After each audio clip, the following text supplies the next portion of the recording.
You're lying in bed. It's 2 a.m. You're not worried about something huge. There's no emergency, no crisis. You're just replaying a conversation from 3 days ago, analyzing a look someone gave you, rehearsing what you should have said, imagining every possible way tomorrow could go wrong. And the worst part? You can't stop. No matter how many times you tell yourself just sleep, the mind keeps going, keeps spinning, keeps thinking. If that sounds familiar, this video is about you.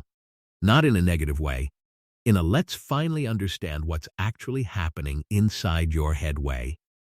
Welcome back. Today, we're going deep into one of the most misunderstood psychological experiences of the modern age. Overthinking.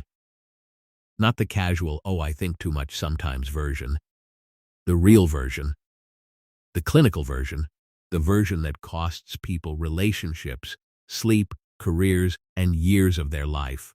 Psychologists estimate that around 73% of adults aged 25 to 35 identify as chronic overthinkers. 73%. That's not a quirk. That's an epidemic.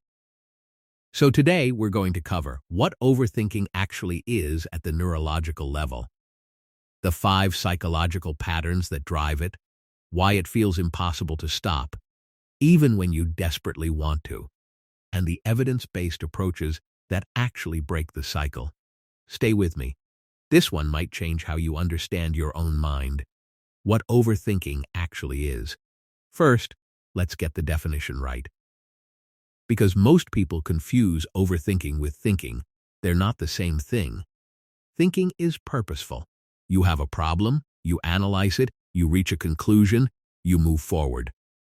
Overthinking is a loop. There's no forward.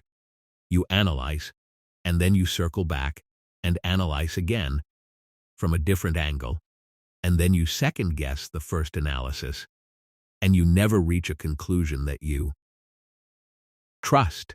Psychologist Susan Nolan-Hoeksema, who spent decades studying this at Yale, defined overthinking as excessively dwelling on problems and negative feelings without moving toward a solution. Notice that word, dwelling, not solving, dwelling. Here's the key distinction. Worrying asks, what if? Rumination asks, why? Problem-solving asks, what now? Overthinkers are stuck in the first two. They never reach the third. And this distinction matters enormously because the strategies that silence overthinking are completely different from the strategies that improve analytical thinking. You don't need to think less. You need to think differently. The question is, why does the brain get trapped in this loop in the first place? The brain science. This is where it gets fascinating. When neuroscientists scan the brains of chronic overthinkers, they find something consistent. Hyperactivity in what's called the default mode network, the DMM. The default mode network is the part of your brain that activates when you're not doing anything specific, when your mind wanders, when you daydream, when you think about yourself, your past, your future, your identity. In most people, the DM quiets down when they need to focus on a task. In chronic overthinkers, it doesn't quiet down.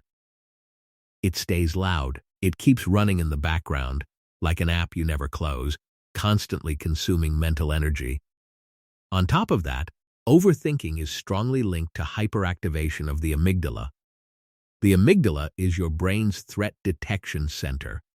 Its whole job is to scan the environment for danger, physical or social. For overthinkers, the amygdala fires not just for real threats, but for imagined ones. The conversation that might go badly. The email that might be misread. The opinion someone might have formed about you. Your brain treats these scenarios as real danger. And when the brain thinks you're in danger, it keeps thinking. It refuses to stop. Because stopping might mean missing a threat. The cruel irony is this: the overthinking brain is trying to protect you. It's just doing it so aggressively that it ends up trapping you. The 5 psychological patterns. Now let's get specific. Because overthinking isn't one thing, it's a family of patterns, and different people get trapped by different ones. Here are the 5 most common. Catastrophising. This is the what if the worst happens spiral. You miss one call from your boss. Your mind immediately jumps to, am I getting fired? Can I pay rent? What do I tell my family? One unknown. Infinite catastrophe. The brain isn't doing this randomly. It's running simulations, trying to prepare you for bad outcomes. The problem is, it has no off switch. It just keeps simulating worse and worse scenarios until anxiety takes over completely. Rumination on the past. This is replaying events that are already over. The argument from last week, the embarrassing thing you said in 2019, the decision you made that led to a bad outcome. Here's the tragic thing about past rumination. It feels like you're learning from the past. You're reviewing, analyzing, trying to understand. But research shows that for most people, rumination doesn't produce insight. It produces guilt, shame, and helplessness, without any of the growth. The difference between reflection and rumination is simple. Reflection has an endpoint. Rumination doesn't. Analysis paralysis. This one is about decisions. The overthinker becomes so obsessed with making the perfect choice, researching every option, weighing every variable, imagining every outcome, that they make no choice at all. Or they make a choice and then immediately start doubting it. Barry Schwartz, a psychologist who wrote a book called The Paradox of Choice, found something counterintuitive. More options don't make people happier. They make people more anxious and more prone to second-guessing after the decision is made. For the overthinker, every decision, even small ones, can become a paralyzing event. Mind reading and social overthinking. What did they mean by that message? Why did they pause before answering? They seemed quiet. Are they angry at me? This pattern is about constantly trying to read other people's internal states and filling the gaps in information with the worst possible interpretation. The thing is, most of the time, the person you're analyzing isn't thinking about you at all. They're thinking about their own life, their own problems. But the overthinker's brain treats social ambiguity like a threat, and it keeps working to resolve it even when there's no way to. Perfectionism loops. This is the overthinker who can never finish anything. The email gets rewritten 6 times. The project keeps getting refined. Nothing ever feels quite ready enough to send, and beneath that is a belief. If I think about it long enough, I can make it perfect. And if it's perfect, nothing can go wrong. It's a form of control disguised as diligence, and it's exhausting. Because perfection is an idea, not a destination. The thinking never ends because the goal is impossible. The hidden cost. Before we get to solutions, I want to talk about cost. Because most overthinkers don't fully reckon with what this pattern is taking from them. It's not just sleep, though it steals that too. The research is stark. Chronic overthinking is one of the strongest predictors of depression and anxiety disorders. Not a symptom, a cause. People who ruminate are significantly more likely to develop clinical depression, even when they don't have it at the time the rumination begins. It destroys decision-making quality. Studies show that the longer someone deliberates on a complex decision, the worse the outcome tends to be, not better.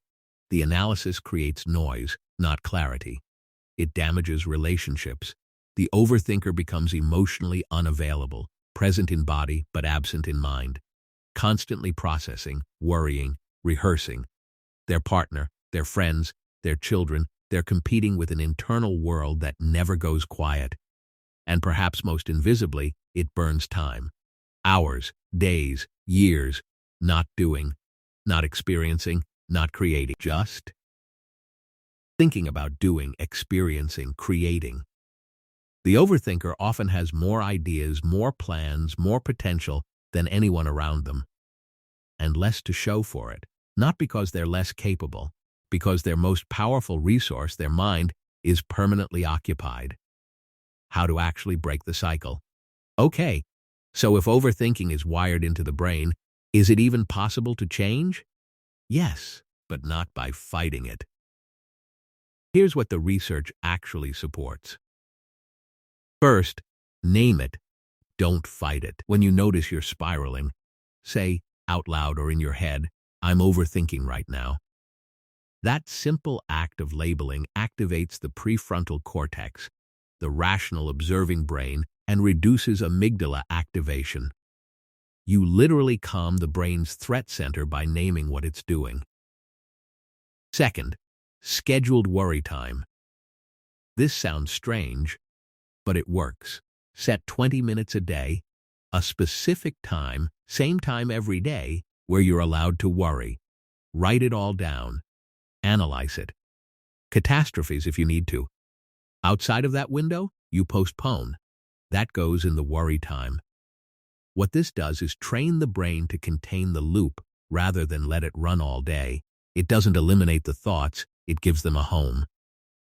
Third, action over analysis. The most effective cure for overthinking is movement, not mental, but physical. When your body is doing something, anything, it interrupts the default mode network.